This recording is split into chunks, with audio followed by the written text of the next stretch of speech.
man wrote me and said, "You can go to live in France, but you cannot become a Frenchman.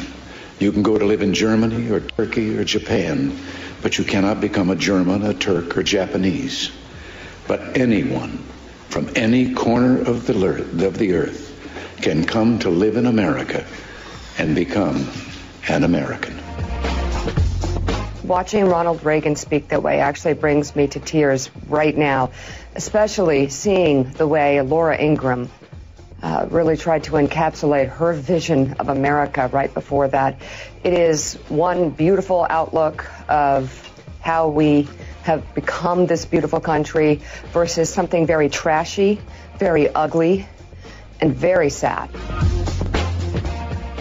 Trashy, okay. Well, I guess she knows more about Reagan than I do, it's probably the case. James, what are the chances that the folks at MSNBC actually watched my entire monologue the other night? Oh, there's not a chance that they actually watched that. There was a sound clip, and then it was like, oh my gosh, we could react to this. This will be great. No, but literally, they're saying things that number one, I didn't say. And then they're saying, well, she didn't talk about this. What was that Don Lemon thing before we get to Craig Shirley? What did Don Lemon say? Who, by the way, we've had on our show before. Don Lemon made a point about, was it the visa overstays? Like, she didn't talk about visa overstays, but they're not talking about that. Let's listen. There's also a very big issue, if not a bigger issue, with immigration, with people who come over from countries, many of them European countries, who overstay their visas. That is a huge immigration problem. I don't hear it discussed that much. No, the focus is the southern border. The focus is what they sometimes call an invasion from the south. Yeah. And like you said, it is white scare tactics. So you would think by listening to that I didn't discuss the visa overstay issue. Let's listen. And what about those who come here on valid visas? Well, guess what? More than 600,000 of those who came on visas overstayed them in 2017. This is another completely absurd scenario. Everyone is gaming the system. You can't make it up.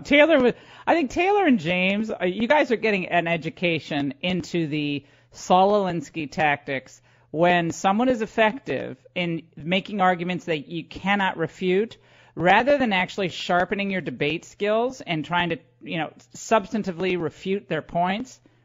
You just malign them, call them names, and try to demonetize their platform. This is what the left has done for years and years and years. We're so on to you. We're calling out, we're calling you-know-what on your you-know-what. And they did it again on the, what was it, on the race stuff, James? Yeah, it was Van Jones on CNN talking let's about listen to how him. this was all racial. I know her. I have thought well of her in the past. That was racial. If she wants to talk about the border, she wants to talk about security, if she wants to talk about terrorism, she wants to talk about any of those things, she's welcome to do that. She did not mention any of that stuff. In that thing, she talked about demographic change, period. It doesn't matter if you're smart, if you're good, if you're law-abiding, whatever. The demographics, the racial demographics are the issue. There's no other explanation for the word demographic. And so that does not sound like anything but white nationalism. Because no one has ever talked about demographic change to the country before. You can't discuss that because last time I checked, almost every pollster has discussed the demographic change to the country. So then it must be about race. Oh, well, maybe he didn't listen either. Let's listen. There is something slipping away in this country, and it's not about race or ethnicity. It's what was once a common understanding by both parties, that American citizenship is a privilege, and one that at a minimum requires respect for the rule of law and loyalty to our Constitution. So, James, you're probably right. They probably actually didn't listen to the monologue, but they can read headlines, and then they just repeat what the headlines say. Joining us now, esteemed Reagan biographer Craig Shirley, who's just finished his biography of Mary Baldwin. I cannot wait to read that. He joins us now on all of the great historical insights we've been hearing on some of the chattering shows. Craig, how are you? Fine, Laura. You mean great historical fallacies? Yeah. So your reaction in general. Look, let's just say for the record, they are in over their head at MSNBC and Morning Joe. They don't know what they're talking about. You know, it's curious that they always go back to cite Reagan's farewell address, talking about the shining city on the hill, but they always fail to remember that Reagan said in that speech, the shining city had walls and a door. You know, so because you had to get in legally into the shining city, not just everybody could come in. He said over and over throughout his career, throughout his lifetime, this is that a country is defined by its borders. He was never for, you know, the things that they put in his mouth today. I find it also amusing. Several years ago, I was on Morning Joe, and I got in a tussle with Mika because she claimed that Reagan was deep into Alzheimer's at the end of his presidency, was babbling and drooling and couldn't issue a simple declarative sentence. And yet they show this video over and over and over of Reagan at the last day of his presidency, quite eloquent and erudite and everything else. But when they can use information to their advantage, they disregard the previous information they were using. Yeah, so Reagan's either a doddering idiot. All collectivists. Yeah, you know, Reagan's either a doddering idiot. Yes, right. Senile, or he's basically, or he's basically, Luis Gutierrez on immigration. But anything to acquire power, they will bash current opponents using the legacy of old opponents. When Eisenhower was president, the left derided Dwight Eisenhower. Now they cite him as a great paragon. When Goldwater was nominated by the Republican Party in '64, they bashed him. Psychiatrists took out ads saying he's crazy. Now they praise him. I heard a left-wing historian on MSNBC the other day cite Richard Nixon favorably against Donald Trump. Richard Nixon was cited favorably by a liberal. They bashed George W. Bush. They bashed Gerald Ford. They bashed George H.W. Bush. Now they're all cited favorably. Liberals always hate current Republican presidents, and they love former Republican presidents to bash current Republican presidents. And your general reaction to it's a slow news cycle, so they don't have a lot to talk about, but I did this monologue the other night that was about 11 minutes long, essentially saying what I've been saying for, 21 years, writing, wrote books. Right. I didn't say anything different.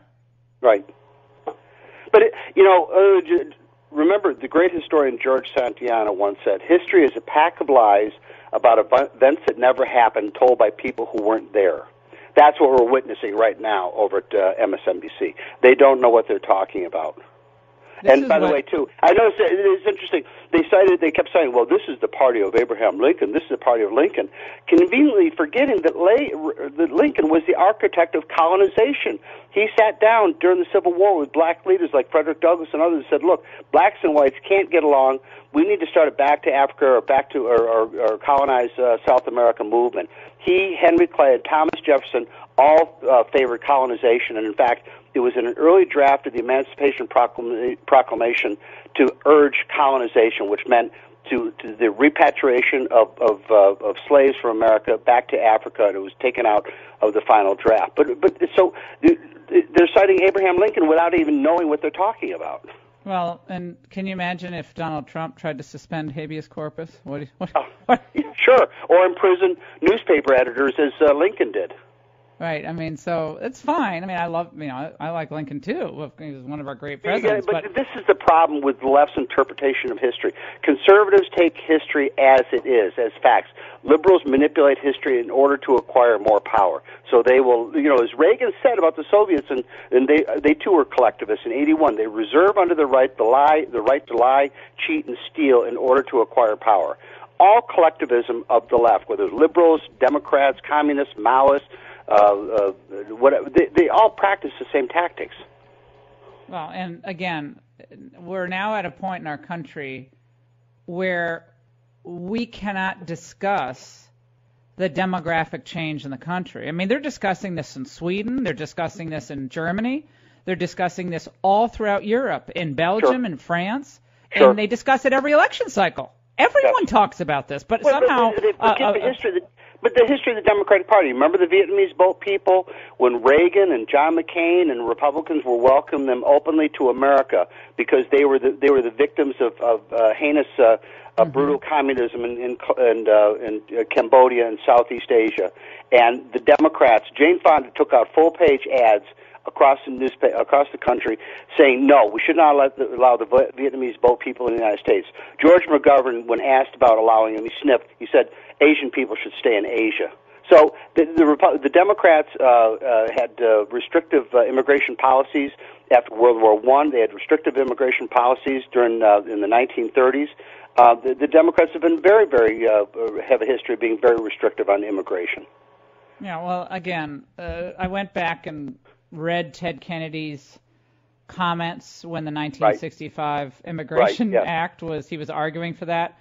Mm-hmm. And yeah, he was telling everyone, don't worry, this is not going to be some, mass of humanity coming into the nation. This is going to be a limited deal. And my gosh, if you said what he said back in 1965, you'd be run out of town. Right. Joe and Mika would denounce you for saying that. Right. You're a horrible, awful person. We have taken pauses before in the history of on immigration. We've taken pauses in order to assimilate new immigrants. We've taken pauses after World War I. We took pauses after World War II. And there's nothing wrong with discussing a pause in immigration this time around. By the way, John Meacham was an author of so many best-selling books who, I've known, I don't know him well, but, I've had drinks with him. The world of John. Over the years. Well, we'll see if you do now. Let's listen. It was just an internationalist view. It was a party that, for all of its faults, it was about that Reagan-esque vision of all the pilgrims from all the lost places hurtling through the darkness toward home. And that is in such extreme distress now that people who have been Republicans for longer than 30 minutes, seems to me, need to fight for that part of their party or say goodbye for a very long time. All right. John, let me break this down. Everything Reagan did, Laura, and you know this, you were there, I was there, Joe wasn't there, Mika wasn't there. Everything Reagan did has to be judged in the shadow of the Cold War.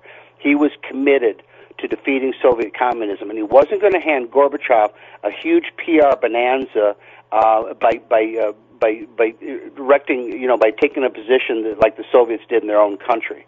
So he was much more open and inviting, but it was all judged in the shadow of the Cold War because he wasn't going to behave like Gorbachev. He was going to contrast our country with the Soviet Union.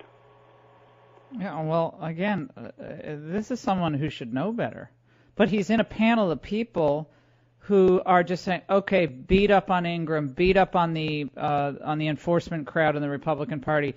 And any other day of the week, they'd be beating up on Reagan. Right. So, but this is, but look at his vision versus this new vision of the party. I mean, what do you think Reagan would think about what's happened to the Democrat Party, his old party? I mean, what would he think of them? Let's talk about that. Well, he left it. He left it in 65. And he said, I didn't leave the Democratic Party. The Democratic Party left me. No, I mean, imagine what he'd think today, though. That's what I'm saying. By the way, just recognize it. Yeah, just to get to the specifics, I keep promising I'll say this. So when the 1965 Immigration Act was passed, right before the vote, Senator Kennedy, Ted Kennedy, concluded the discussion by saying this.